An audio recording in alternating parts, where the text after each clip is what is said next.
மாங்காய் பருப்பு பண்ண போகிறோம். இன்றைக்கி நம்ம நோ ஆனியன் நோ கார்லிக் ரெசிபீஸில் பார்க்க போகிறது மாங்காய் பருப்பு. நான் சொல்கிறதுலே உங்களுக்கு மெயினாக தெரிஞ்சிருக்கும், மாங்காவும் பருப்பும் தான். Yes, you're exactly right. மாங்காயை கண்ணா பின்னான்னு நம்ம இஷ்டத்துக்கு திருத்திக்கலாம். திருத்தி பச்சை மிளகாயும் அதுலேயே திருத்தி போடுங்கோ. ஓகேவா?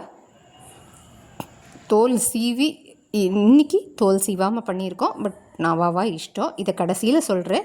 குக்கரில் பருப்பு வச்சு ஜலத்தெல்லாம் ஒட்ட சாத்துனதுலேயோ எதுலேயோ வடிச்சுட்டு நல்லா மசிச்சு வச்சுக்கோங்க. மசித்து தனியாக வச்சுக்கோங்க. ஏன்னா இதுக்காக நம்ம வெயிட் பண்ண முடியாது. கொஞ்சம் எண்ணெய் விட்டுட்டு திருத்தி வச்ச மாங்காயில் உப்பு,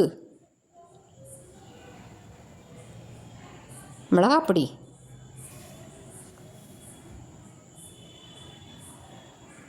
மஞ்சப்பொடி எல்லாத்தையும் போட்டுக்கோங்க. இது எதுக்கடி இதில் போடணும் அதில் போடக்கூடாதா? போடலாம், தாராளமாக நம்ம இஷ்டம், நம்ம சௌரியம்தான். இந்த மீன் டைம் எண்ணெய் காஞ்ச உடனே கட்டி பெருங்காயம் போடுங்க. அதில் கட்டி பெருங்காயம் நம்ம மனசு போல் வாசனையாக இருக்குங்கிற ஒரு நினைப்பு எனக்கு. கட்டி பெருங்காயம் போட்டோடனே நல்லா கடுகு போடுங்க. கடுகு, ஜீரகம், மெந்தியம், மிளகாய் வத்தல் போட்டு கொஞ்சம் நல்லா எல்லாம் வெடித்த உடனே இந்த மாங்காயை திருத்தி வச்ச கண்ணா அப்படின்னா திருத்தி வச்ச மாங்காயை போடுங்கோ. லேசாக ஒரு பெரட்டுங்கோ. பெரட்டிட்டு நிறைய ஜலம் விட்டு தளி பண்ணுங்க. ஓகேயா? நல்ல கலர் மாறணும். தோலெல்லாம் தளி பண்ணணும். நம்ம அவசரப்பட முடியாது.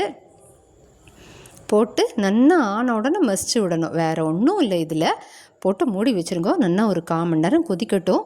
சூப்பராக இருக்கும். ஆனியன் கார்லிக் வேணுங்கிற அவசியம் இல்லை. சூப்பராக இதுவே நல்லா டேஸ்ட்டாக இருக்கும். என் மேல் நம்பிக்கையில் தான் ஒரு நாள் பண்ணி பார்த்துட்டு கேளுங்கோ. நல்லா இப்படி தான் இருக்கும். சரியா? இதை மசிக்க அதாவது நசுக்கி விட உங்களுக்கு நல்ல ஒரு மாதிரி கன்சிஸ்டண்ட்டாக இருக்கும். நல்லா இருக்கும். இந்த பருப்பில் குக்கரில் வச்சு வேக வச்ச பருப்பில் ஜலத்தை ஒட்ட வடிச்சுட்டு அந்த இதுக்குள்ளே போட்டு கொதிக்கட்டும். நல்லா ஒரு 10 நிமிஷம் கொதிக்கட்டும். எதுக்குடி இவ்வளவு வெட்டி வேலை பண்ணணுன்னா, ஆமாம், யூஆர் எக்ஸாக்ட்லி ரைட். இதை நான் வேறு 2 ஆப்ஷனாகவும் கொடுக்கணுங்கிறதுக்காக தான் இப்படி பண்ணி காமிச்சேன். அடுத்த ஆப்ஷன் ரொம்ப ஈஸி. தோலை சீவிட்டு பச்சை மிளகாயோடு சேர்த்து குக்கரில் வச்சுருங்கோ. ஒரு பாத்திரத்தில் மாங்காயும் மிளகாயும் பச்சை மிளகாயும் கிள்ளி போட்டு வைங்கோ. 2வது பருப்பு ஒரு தட்டில் வைங்கோ. சரியா? 2ம் ஆன உடனே மெதுவாக விசில் அடங்கி குக்கரை திறந்த உடனே திருமாரி கொட்டி, அதாவது பெருங்காயம், ஜீரகம், மெந்தியம், மிளகாவத்தல் எல்லாத்தையும் திருமாறிட்டு மற்ற சாமானை போட்டு இப்படி கொதிக்க வச்சா ரொம்ப ஈஸியாகவே ஆகிடும். தோலை சீவினா பிடிக்கிறவாளுக்கு சீவலாம், தோல் சீவ வேண்டாம்னு நினைக்கிறவாளுக்கு சீவலாம். 2 ஆப்ஷனாகவும் பண்ணலாம். சாத்துக்கு தொட்டுன்னு சாத்தா சூப்பராக இருக்கும். மாங்காய் பருப்புன்னு பேரெல்லாம் நன்னா தான் இருக்குது. எப்படி இருக்கும்னு பயப்படாதீங்க. நிச்சயமாக பண்ணி பார்த்துட்டு கமெண்ட் பண்ணுங்க.